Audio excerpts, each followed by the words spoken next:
26th of December, Rabbi Levitt, Pele Yoetz. Okay. Behold, this matter of grief is a function of the heart. The inner evil inclination makes a substitution within an ignorant man. He introduces the grief for the matters of this world, while the pain of heaven is forgotten.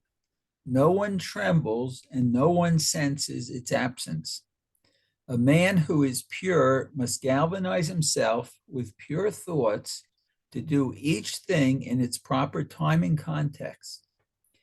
He must not substitute or switch them. A man who comes to be purified will be aided by heaven. What is written in the book of Ben Sira, Yevamot 63, do not be distraught over tomorrow's trouble, is well known. Since the shadow of our days is upon the earth, what is the advantage of all man's labor if he lives a life of grief? It is not good for man except that he should be happy with his portion, trust in God, and do that which is good. Sounds a little bit like Ecclesiastes, doesn't it? Yeah, it does. Wow. It's very interesting. The Gemara quotes this Ben Sira. I'm not sure exactly who he is, but the Gemara holds from him. In other words, he's not one of the Tanoim or the Amoraim, but in this Sefer Ben Sira, the Gemara is quoting. That's what he says. Do not be distraught over tomorrow's trouble. People worry about the things that didn't happen yet. Who says they'll happen? Maybe they won't happen. Maybe Hashem will take it away. But on the other hand, it's part of Hishtadlus to think ahead and plan ahead. That's not talking about being distraught. That's talking about taking action to protect yourself. He's talking about having grief and pain over something that didn't happen yet. Yeah, that's too much. You're right. It says here, introduction, the book of Ben Sira. Composition is a collection of proverbs and teachings, written poetry within the well-known and widespread ancient Near East tradition of wisdom. That's from bensira.org. Wow. He even has his own website.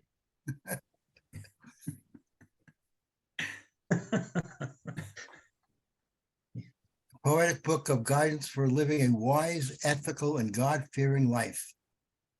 It's the same thing, the same idea as a Pele Yoetz. Then. Well, he's an authority.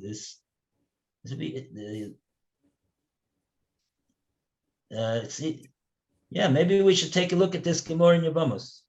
The Gemara in Yevamos is bringing this statement of Ben Sira. 63b. Okay.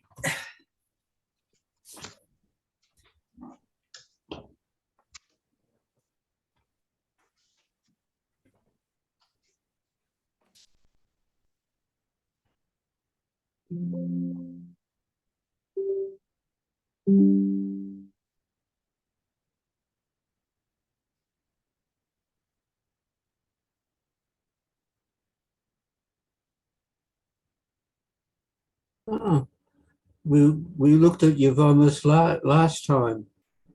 We had Yevamos already. 65b for some reason. What was that about? I don't know.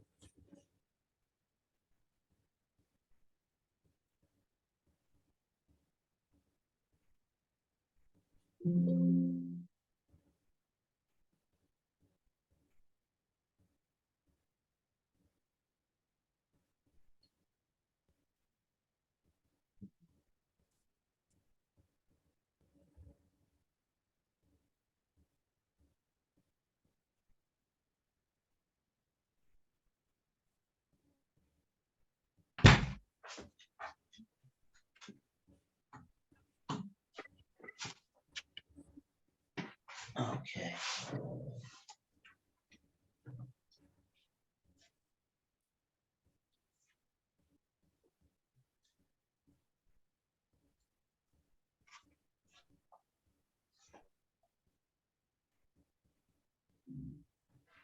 Okay, then Sira.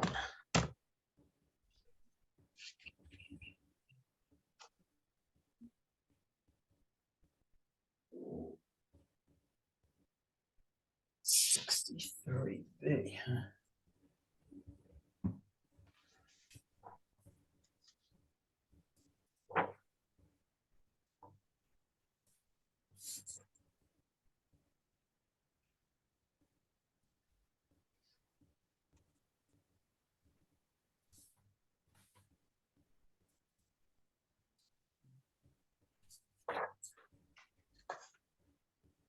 Oh, here we go. Kosuv B'Sefer Ben Sira.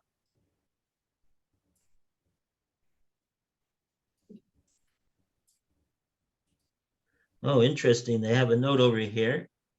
One of the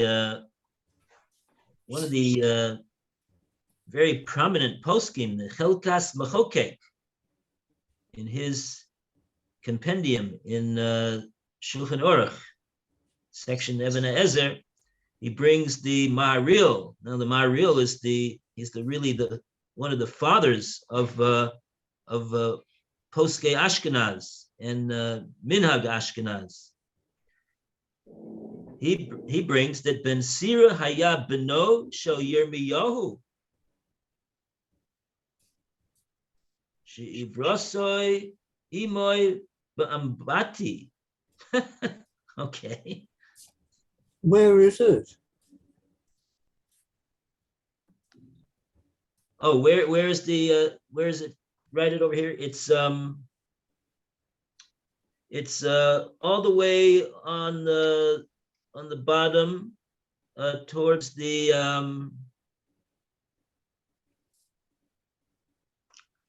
it's the second line from the bottom of the middle lines of this page. There's three. It says Katub B'Sefer Ben Sira. Okay. Yeah. That doesn't help me. Yevamos. You got Yavamas? Yevamos 63. 63B. Yeah. I haven't got that layout. I've got a different layout. I've got. What about? I've got his. Where is it to this one? Rava said to Rabba Bar Mari, "It is written, they shall not be gathered nor buried." Is anywhere near that or no? Oh, Yeah, here it it's is. it's the next one. Yep, It's like the beginning of have the it. last quarter of the page. I have it. Thank you. Yes, it's written in the book of Ben Sira. A good wife is a good gift for her husband. It's written, a good one will be placed at the bottom of there was a plate husband. Oh, so 1 second. Maybe we that's not what Pele Yoetz is quoting over here. No. No, hold on. What's he quoting? Do not be distraught over tomorrow's trouble. Yeah. So maybe it's not 60. I haven't seen. Well, there are a lot of things here. So. Yeah, no, I haven't seen it. It says, "Do not be distressed by tomorrow's troubles." Oh yes, yes. Yeah. So it's quoting a number of things here from the Sefer Ben Sira. So what we want is actually a few lines down from where I told you. It's the for those that have the authorized edition of the Talmud. It's 1, 2, 3. This is my Talmud. It's on here.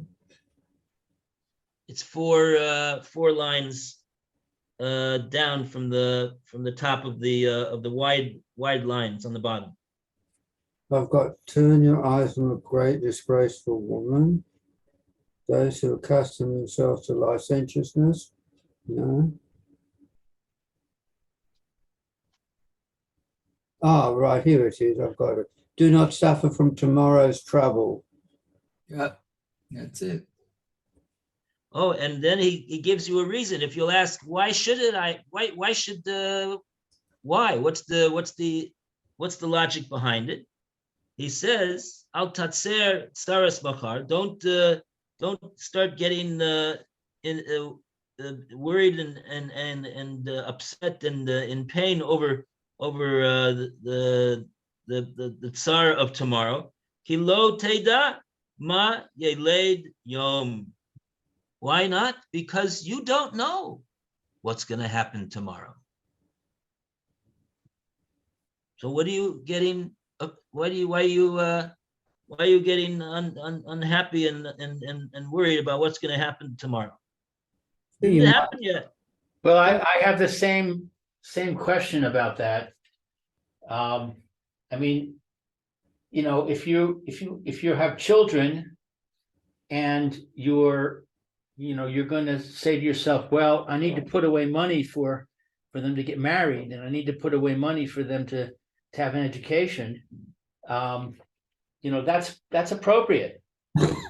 Maybe you don't know for sure that those things are going to happen, but nevertheless, you want to plan ahead. Yeah, I've the same. I've got the same. Okay, so let's qualification. understand what he's saying over here again. We said before that we're talking here about tsar, talking here about feelings of pain and anguish, Mhm. right? We're not talking about a person that's taking steps to make preparations for something which will happen in the future. We're talking about an emotion, a feeling. Well, let's look at Yaakov Avinu. He prays to Hashem to save him from Esav. How does he know what's going to happen tomorrow? Again, he's doing something. He's making preparations in preparing for a meeting with Esav. What does that have to do with being in tsar about the possibility of what might happen tomorrow? It has nothing to do with the feeling and the emotion of tsar. But the reason that he's giving, that you don't know what's going to happen, it's not true. Maybe an example. I'm not sure what the problem is. I'm not sure what the problem is. What I'm saying, you don't get what I'm saying at all. I get what you're saying, but I'm having difficulty with his reasoning. That he says the reason that you shouldn't be in tsar is because you don't know what's going to happen. Right? But that's not true. You do know what's going to happen. No. You know what's going to happen tomorrow? You know that there's something that's going to happen tomorrow that's going to give you tsar? Yeah, Yaakov knew that Esav was coming and that there was going to be a confrontation. And so he took a lot of actions about that. Okay, I guess I'm not getting through. Was he in pain? All right. So this is an emotion, not a physical, not a physical reason. Yeah, we have to understand this. Ben Sira is not saying, oh, don't make any preparations for tomorrow because you don't know what's going to happen tomorrow. That's not what he's saying. He's not saying don't make preparations because you don't know definitely what will happen tomorrow. That's not what he's saying. He's not talking about preparations. That's what my point is. But he's saying don't be in tsar because you don't know what's going to happen. No. And that's not an argument. That's not going to help me. If I'm in tsar because I'm worried that Esav is coming, telling me, well, you don't know is not going to help me end my tsar. It should. But If you, you knew that nothing was going to happen tomorrow, would you be in Tsar right now? No, Right? So but why are you in Yaakov Tsar knew now? that something was gonna You happen. don't know. You don't know definitely that what's going to happen tomorrow. That's true, but you still have to plan for it. Right? And if you're getting not- upset again, because you're Ben worried Sira's about not it, talking. Okay. all right. telling me, oh, well, you don't know for sure it's gonna happen, is not gonna help me to not get upset. It's not a good strategy. Okay. Hmm.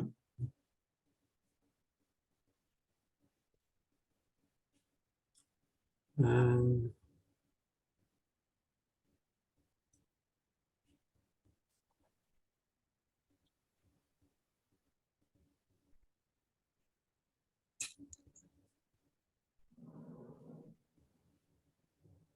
Oh, actually, if you read further, you won't like this much at all. It's, we stopped in the middle of the sentence, actually.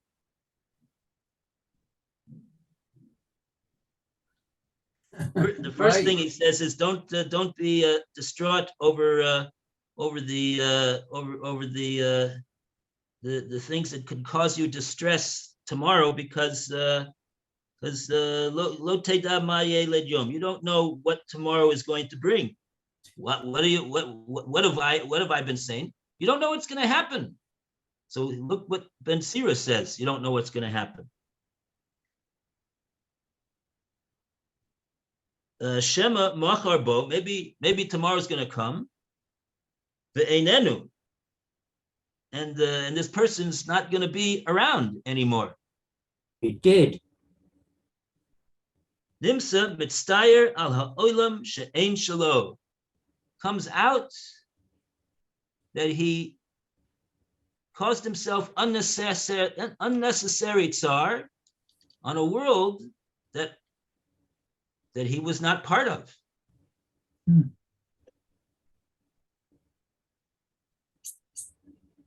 Wow.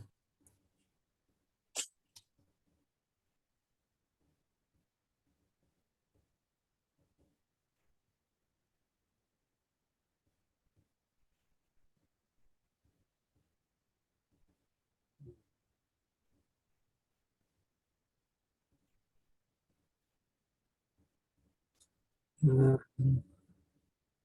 there are some things Oh. you can be.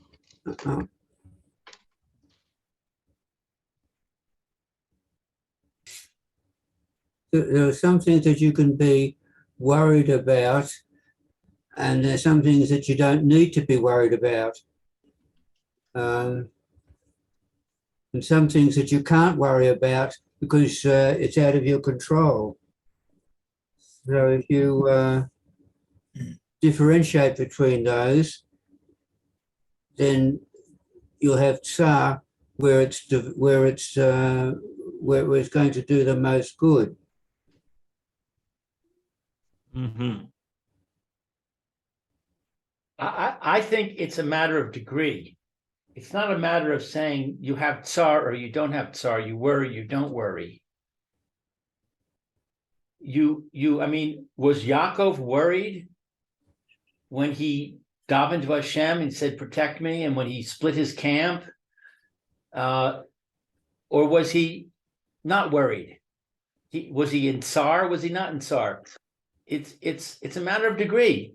I would say he was worried to a certain extent. Otherwise, he wouldn't have taken those actions. Yeah, but should he have been? According to this, he shouldn't have been. No, I'm saying it should have been, it was appropriate. He shouldn't have gone too far. He shouldn't have gone to the point where he was paralyzed with fear because Esau was coming.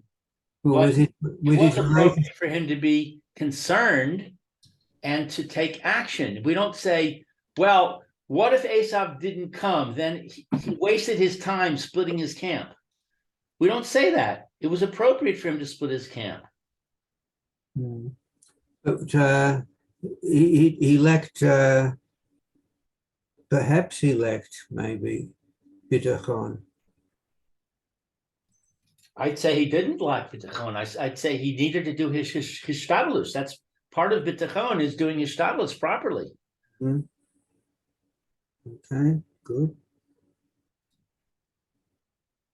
In terms of Yaakov's anguish and distraughtness, the Alter of Kelm points out.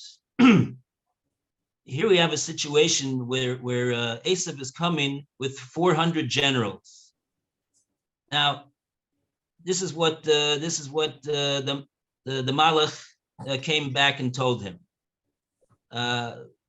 This is a situation which would cause, I would imagine, most of us to be tremendously despondent about the prospects for the future.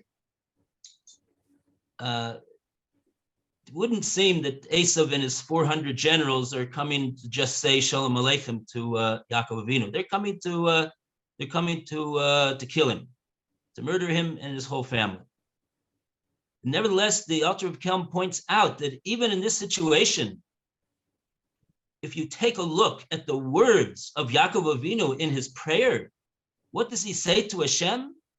He says, Hashem, kintonti, mikol hachasodim, mikol ha'emes, asher asisi es abdecha. Hashem, I feel so small from all of the loving kindness that you have showed me in my life, and all of the truth that you've taught me, and all the good things that you've been there for me, and I feel like I haven't deserved all of this that you have given to me. Does that sound like a person who's despondent and distraught and giving up on his life and dejected and et cetera, et cetera, et cetera? No. Well, again, I would say it's a matter of degree. Well, we're talking about Yaakov Avinu. He wasn't despondent and distraught and giving up on his life. But on the other hand, he was, in my opinion, he was being unreasonable, because he didn't really have to worry. He had a promise from Hashem. Hashem told him, go back. And Hashem told him, I'm going to give you the land, and I'm going to be with you, and I'm going to protect you. And now he's saying, Hashem, I'm worried that I'm not worthy, and you're not going to keep your promise. No, you didn't get it. That's not what I meant. No, you see, he's not saying that he's worried that Hashem is not going to keep his promise. That's not what he's saying. He's saying to Hashem, thank you for everything that you've given me. I feel so that you've given me so much. For a person to think about such a thing like that at such a time, just shows that he had all of his mind there, and he was not taken up and preoccupied so much with the prospect of what might happen, that he had the presence of mind to express such a sentiment to Hashem. And that's an epitome of what the Ben Sira is saying over here. Don't worry about what might happen, because you don't know. Okay, I've got to go because I got my dentist appointment. So everybody have a wonderful Hanukkah. Hatzlacha Rabbah, Refuah Shalema. Amen. Everything Hanukkah should go Sameach. well. Hanukkah Sameach. Tuesday, right? With Rabbi. That's correct, and no class today.